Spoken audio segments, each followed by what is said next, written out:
All right, so any specific homework exercises for chapter 27 you want to look at? Let's look at number 5 here.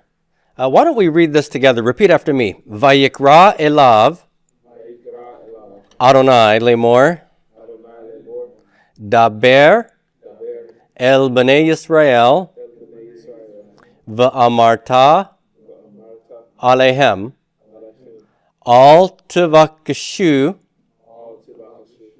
et to'evot hagoyim.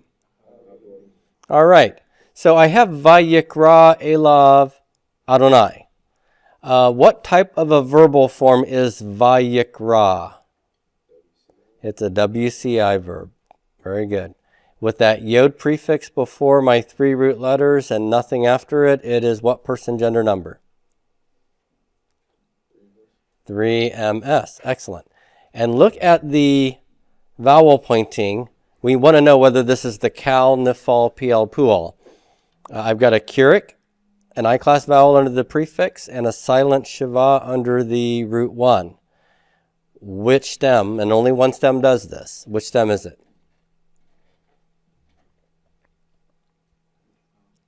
Only the kal. The nifal would be vayikka. And the pl and pual would have a vocal shiva under the yod. All right? So what does kara mean in the kal? We have to know whether it's the kal and what it means in the kal in order to translate it properly. So what does kara mean in the kal?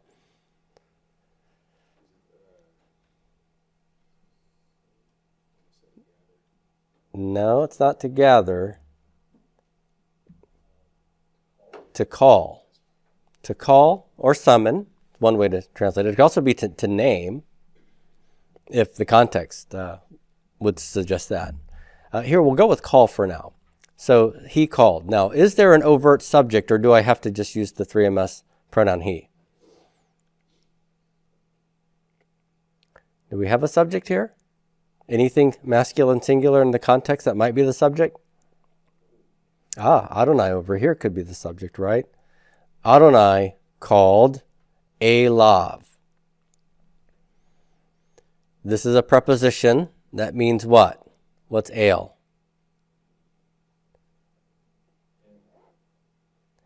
That's the pronoun is him. What's the el part mean? It's a preposition. It's to. Yep. To or toward. So Adonai called to him. Lemor means that what's coming? A quotation. You don't have to translate this, although a lot of people will say saying. All right? King James often does that. But you don't have to translate lemor as long as you know that what it functions to do is to introduce direct speech, a quotation. All right? Now, so here's what Yahweh called to him. Daber. Here is a verb. Now take a look at the form. Can I look at this and determine whether it's kal, nifal, pl, or pual? Anything characteristic about one of those stems you see here? Okay, that's one thing, but what's more obvious than the sere? Because, yeah, the dagesh forte here in root 2. What does that commit us to for parsing? It could be pl or pual, right? Now, when I look at the vowel under root 1, which of these must it be? It's got to be pl. Good. And then in the pl, where do I have, look at your principal parts page, where do I have no prefixing before the pl's root 1 and a pathak under it? Where am I going to find that pattern?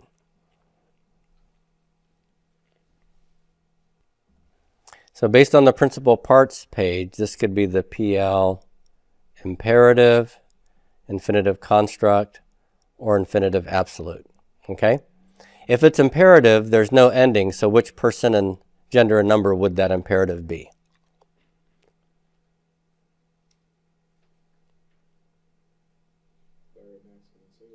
Imperatives are always second person. You. I'm saying you do this, right? It's got to be second person. So 2ms.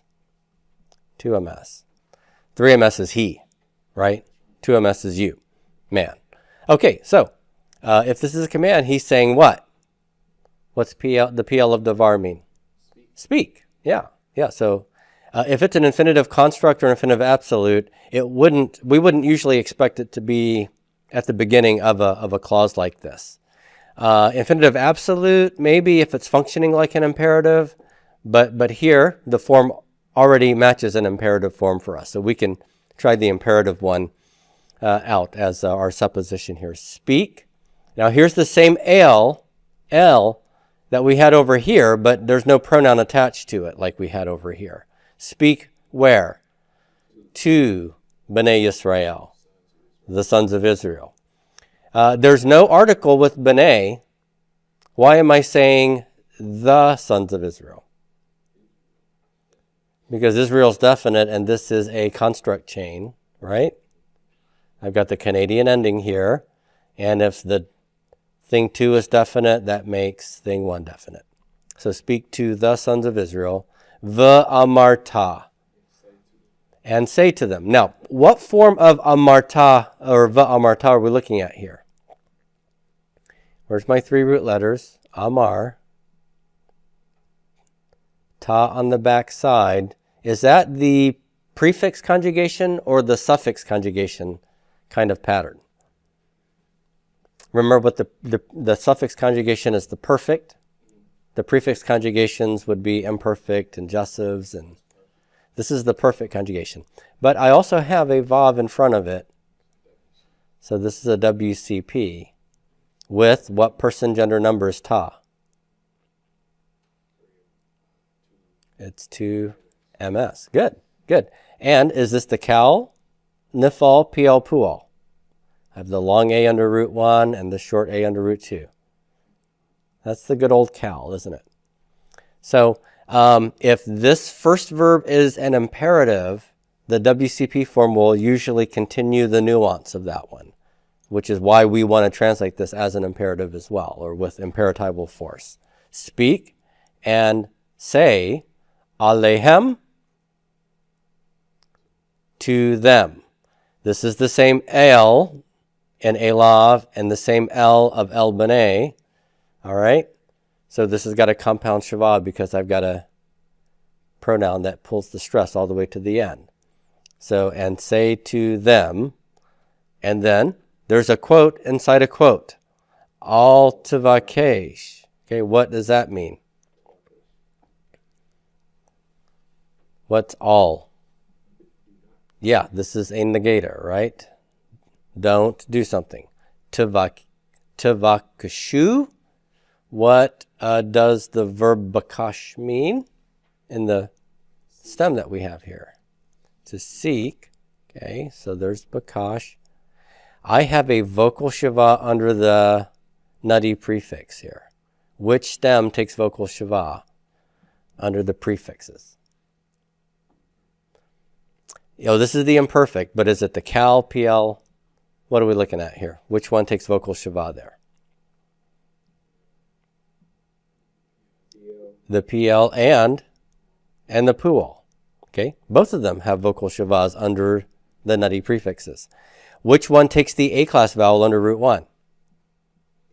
The pl does. Okay, and when I have the tav in front and the shuriken back, this is, usually I'm going to be thinking imperfect, but how can I say or know that this is not an imperfect? Because it's jussive, and how do I know it's jussive? Well, there's something more specific here. Because of the all. Because of the all always negates the jussive when it could be either one, right? The low negates the imperfect when it could be either one. Because these forms are identical, the imperfect and the jussive. So without the all, tavakashu could be pl imperfect or jussive. With the all negator, it has to be jussive. And then the tav in the front, shirk in the back is 2mp. All right? So don't seek. Don't seek. And then the et introduces my direct object. What am I telling them not to seek. Don't seek what? Yeah, what's to'avat hagoyim? The abominations of the Gentiles. Now, is it okay for me to take this as a construct chain? To'avot hagoyim. Can I put two nouns side by side in a construct chain? Are these two nouns? Yep. And if it's construct, what's always true about thing one? It's not definite, or I can't ever attach an article, right? So think about that for a minute. If this is not a construct chain, then this would be indefinite. But I've got a direct object marker that always marks what kind of direct objects? Definite. So to'avot has to be definite, but it's not articular. So it must be definite because it's in construct with a definite thing two. Okay? So that makes it definite. Thing one and thing two are both definite if thing two is definite. So don't seek the abominations of the Gentiles. Okay? Mm-hmm. Why is abominations feminine? Well, what's the lexical form, the dictionary form of that noun? It's to, a, va, with a comma te. That's feminine singular, right? And it becomes ot in the feminine plural. Yeah? Yeah. So usually when nouns are feminine singular and they have a comma te ending, you make them feminine plural. You change the a to ot, right? Susa, susot. Right? Yeah, no, you can't really know why something that doesn't have a natural feminine gender is grammatically feminine gender. Don't try to make up crazy reasons in your mind like, oh, well, because abominations are inherently feminine. No, there's nothing inherently feminine about an abomination, okay? Now, it may be the case that some statuettes were representations of female deities, but there were also some male deities that could also be an abomination too, right? So, yeah, just the word to'eva is feminine, grammatically. That's the grammatical gender. It's just like goy. Goy is masculine. Why is it masculine? It isn't because nations are only male, right? Because there got to be some women there or there's not a nation. All right, there you go. For number one, let's recite this together, everybody. Sha'al ha'ish, et hayeled, lemor, et mi, ata, muvakesh. Okay, so what does sha'al mean? That's shalach, to send. Sha'al. Remember, Shaul is the name Saul. Shaul. Asked for, yes. So Sha'al is the active, though, the cal perfect. So Sha'al ha'ish, there's my subject, following my verb. So how would I translate this? The man asked for et hayeled. Yeah, the child or the boy. So the man asked for the boy or the child. Lemor, saying or quote. And so here's our quotation. Now, by the way, what form of the verb sha'al is this? Is this the kal, nifal, piel, or pual? Yeah, this is the kal pointing for the perfect. Pakad sha'al. All right, so that's easy. Now, et me. What's the et here? What might that be doing?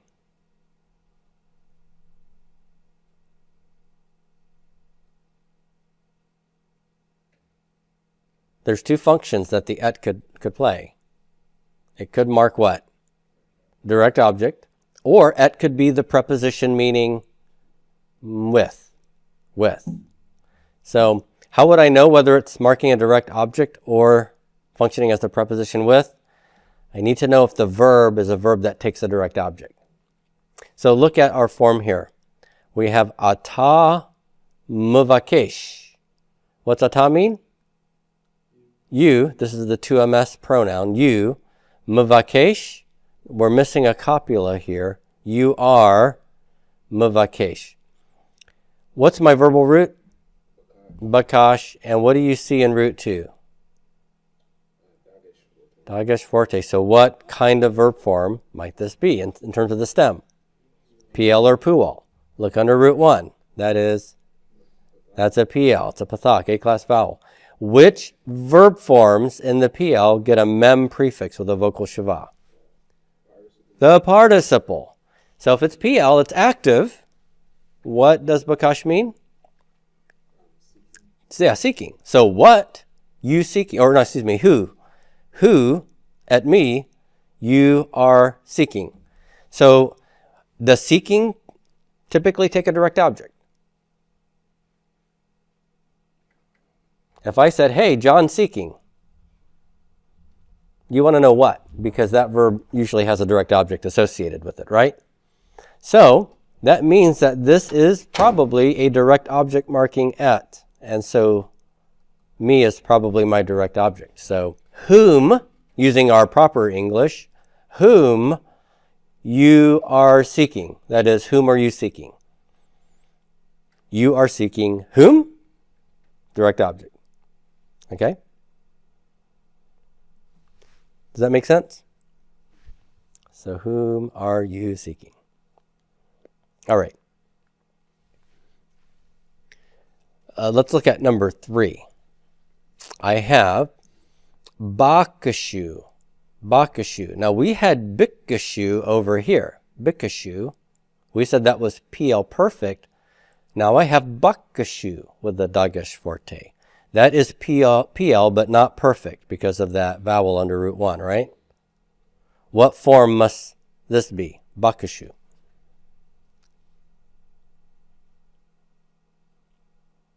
Got a shuruk on the back side of it.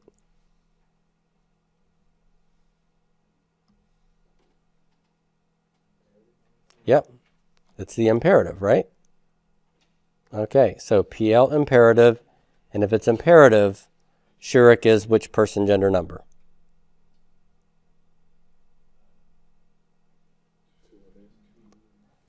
Yeah, the 2ms would have no ending, right? 2MP has the shuruk. Yep, so it's a command to you all. So what does it mean? Yeah, look for or seek, right? So seek, et Elohechem. Seek, yeah, direct object marking, Elohechem. What's the chem on Elohim's form here? That's a pronoun. Which pronoun is this, chem? No, it's not 2ms. That's ka, right? Eloheka. This is Elohechem. Haven't I walked in here and said in the past, Shalom Aleichem? What does the chem mean in Shalom Aleichem? To y'all. 2MP. Right? Chem is 2MP. Why? I don't know why I have a 3 here. That doesn't work. 2MP. So, seek whose God? Your masculine plural God. Y'all's God. Believe. Okay, so this is in heart. Now, does the bet have to be translated as in? It can also mean with. That is, you kill somebody with a sword. Here, this is a call to seek your God with a heart. Now, Nishbar is telling you what kind of heart. Look at Nishbar here. You know this verb shavar, don't you? Shavar, you know those root letters for a verb? Yeah, in the kal, it's to break. Look at what I've got. I've got a noon prefix before root 1. What might that be indicating here?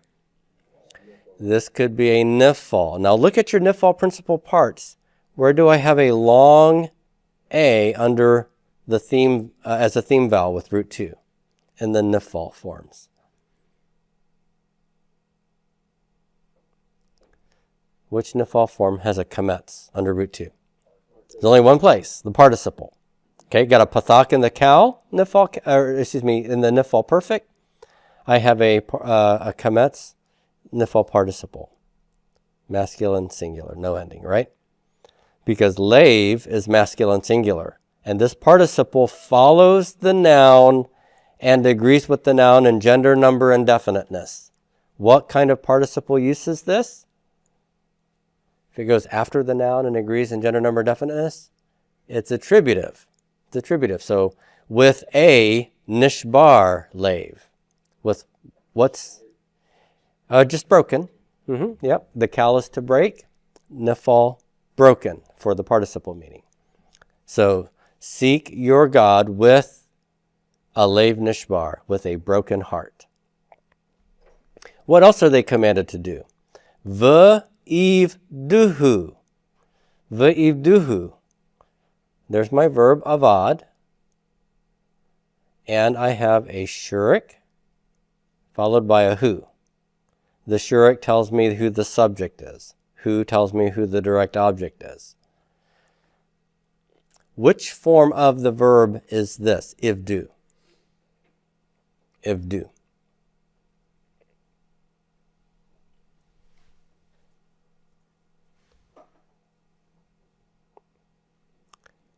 What's that? Okay, this could be a PL given that Keurig under root 1. Keep in mind we started this with an imperative over here, right? So it might be that there's another imperative here. If it's a PL imperative, I'd have a pathak, right? I wouldn't expect to have a perfect PL in this sort of a context. But you remember when I had you take the cal forms of pakad and you had to write them down for your midterm? Do you remember that there was a form of pakad that had a Keurig under root 1? Think back through your cal imperative. It's pakod, pikdi, pikdu, pakodna. All ways to say appoint. Pakod, pikdi, pikdu. Here, ivdu. This is the cal imperative to MP. All right, and serve, ivdu who, and serve whom? Who is that? That's 3MS. And serve him. Who's the him? The same as Elohechem, your God, right? So seek your God and serve him, yir'ah, and serve him. This is a noun that the bet preposition's attached to. What is yir'ah? It's fear. It's the noun fear. So how did we translate the bet with believe? With. Yes. Can you believe it? Sorry. So with a broken heart and with fear, right? Serve him with fear. So that's the same kind of bet there. All right.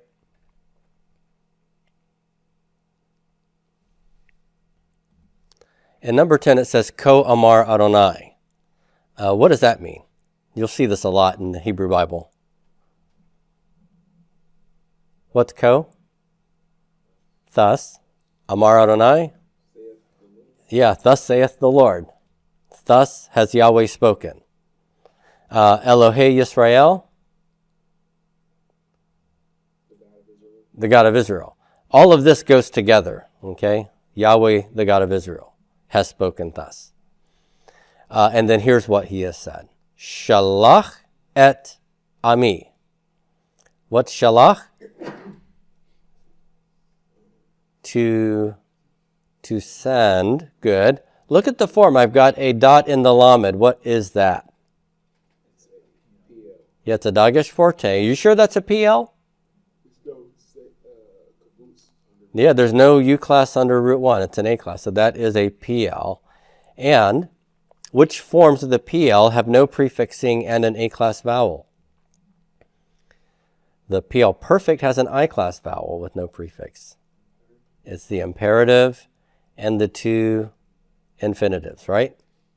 So here, this is Yahweh uttering a command. This is an imperative. With no ending, it's 2MS. Who do you think he's talking to? Exodus 5, y'all. This is Pharaoh. Shalach, send away, et ami. Direct object marker, my people. You see the my here on the pronoun? People, ami, my people. Send my people away. You could also translate shalach in the PL as let go or release. Yeah. So release, let go, send away. This verb is used in the PL for divorce, sending a wife away also.